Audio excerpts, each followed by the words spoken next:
नमस्कार इतिहास मित्रांनो. प्रतिपदचंद्र लेखेव म्हणजे प्रतिपदेच्या चंद्राप्रमाणे हा शिवछत्रपतींच्या राजमुद्रेतील शब्द स्वराज्य स्थापनेच्या सुरुवातीच्या काळात सह्याद्रीच्या कुशीत प्रत्यक्ष जमिनीवरती कसा साकारला होता त्याचा एक विलक्षण योगायोग आज पाहूया. दुर्गम सह्याद्रीतील लढाऊ किल्ल्यांचे महत्त्व अचूक ओळखून शिवरायांनी त्यांच्या कार्याची सुरुवातच केली ती गड किल्ले ताब्यात घेण्यापासून. शिवरायांनी सर्वप्रथम ताब्यात घेतला होता तो प्रचंड विस्ताराचा राजगड किल्ला. 1645 साली हा बेबसाऊ म्हणजे ओसाड पडलेला वस्ती नसलेला गड शिवरायांनी कब्जात घेतला. 1646 साली राजगडा शेजारचाच बलाढ्य असा तोरणा किल्ला शिवरायांनी भेद करून आपल्या ताब्यात घेतला. राजगड आणि तोरणा म्हणजेच स्वराज्याच्या चंद्रकोरीच्या सुरुवातीचे पहिले दोन बिंदू. यानंतर शिवरायांनी खूप लांबवर झेप घेतली. राजगडापासून दूर असा लोणावळ्या जवळचा कोरीगड हा पौड मावळातील गड 1647 साली शिवरायांच्या स्वराज्यात दाखल झाला. सुप्रसिद्ध असा सिंहगड शिवरायांच्या स्वराज्यात आला तो मार्च 1648 मध्ये. शिवरायांच्या या धडाक्यामुळे हादरलेल्या आदिलशहाने शिवरायांच्या विरुद्ध फौज रवाना केली.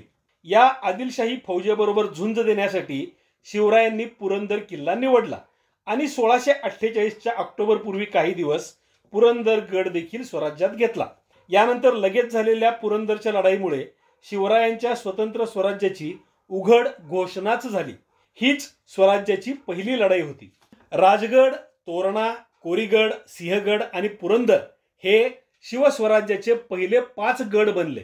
याच गडांच्या भौगोलिक स्थानांमधून आपण स्वराज्याची प्रतिपदेची आणि चतुर्थीची चंद्रकोर प्रत्यक्ष जमिनीवर म्हणजे सह्याद्रीच्या कुशीत मावळच्या भूमीवर खरोखरच कशी साकारली ते नकाशामधूनच पाहूया.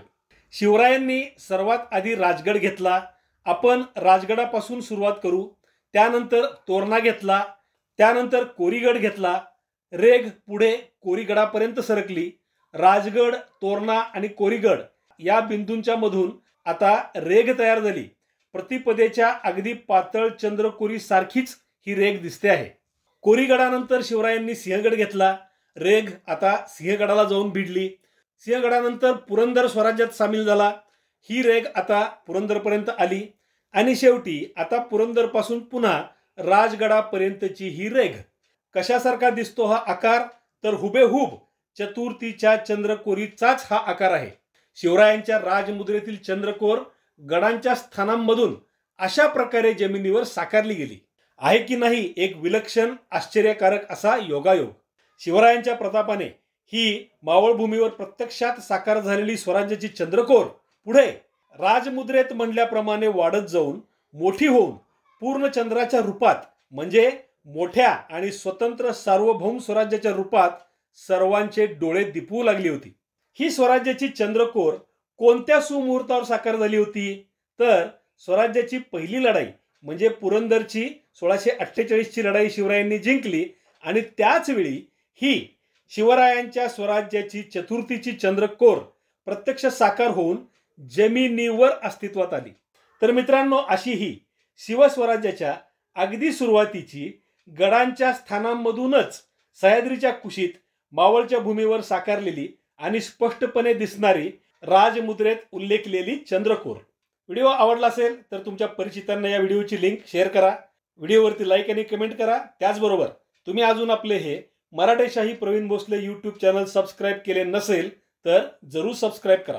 भेटूयाच पुढच्या व्हिडिओत. तोपर्यंत जय शिवराय, जय महाराष्ट्र धर्म.